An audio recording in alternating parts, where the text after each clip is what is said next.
Do you like a generic slasher movie? Then I've got a movie for you. We are talking about FENDER BENDER. So this basically has a very generic plot, like I've got to say. It basically focuses on this guy who picks up victims basically by deliberately sort of crashing into them with his car and then getting their kind of personal information and then stalking them. And that, I would say, is really the only original thing in this film. From there, basically, it's pretty much a home invasion movie with a group of disposable cannon fodder basically being chopped up until we get to the final girl, obviously our main kind of like protagonist, as they had the kind of the final confrontation with this masked slasher. So that's pretty much the movie here. It really does follow the kind of the slasher play-by handbook to a T. There's nothing really kind of to kind of make this movie stand out of the crowd, other than I feel the way he selects his victims, which I think is really the only kind of clever thing that this movie does, because it kind of thinks, well, actually, that is probably quite a good way. But let's kind of go into a little bit more detail. Overall, I have to say the acting wasn't too bad by the cast here. There are a little bit of overacting from some of the kind of the supporting cast. I would say there's one in particular really kind of hams up a particular stereotype.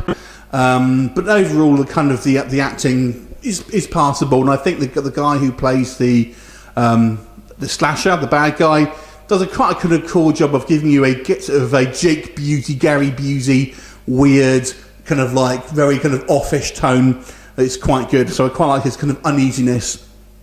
But the actual story points here really just kind of fall into the typical things, and it's to the point here where it's going to be very frustrating to watch, I feel for certain people.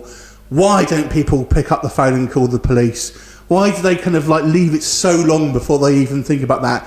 Next thing, there's only one person seem to have a phone in this kind of world. And annoyingly, millennials, basically, they are not going to be without their phone. Let's just cut to the chase here. So why have only one of them seems to have got a phone? Why can a guy who is just human take a massive beating and even get stabbed and seem to have literally no qualms about it at the end of the film? There's just so many kind of like cliche things that happen and just happen without kind of like rhyme or reason, or kind of think, oh, just kind of like no one's going to care about that. So we treated to a movie that I feel feels like its audience is stupid, to be quite honest. Because this film is just one of these things where it just follows the kind of the tried and tested slasher cliches and tropes, basically, and puts out nothing but what you've seen before. You know, why is this guy wearing a mask when we clearly know who it is, and he's wearing a mask that basically covers his ears and gives you very kind of small line of vision? Doesn't make sense. There's so many things that just kind of annoy me about this film, unfortunately. If you like slasher films and you kind of want something to watch, I guess you can do worse with this film. It's made on a technical level fairly well. I'd say it's fairly well shot. The music's appropriate. There are some kind of kills, although there's nothing spectacular on it. But like I said, the one good thing I would say with this movie is the idea, the way that this guy kind of picks his victims. I would say is kind of maybe the only original thing that's kind of got going for it. That's it pretty much. So overall, I'm going to give this movie a 4 out of 10. Have you seen it? What did you think of it? Leave me a comment, and I'll look forward to seeing you next time. Bye for now.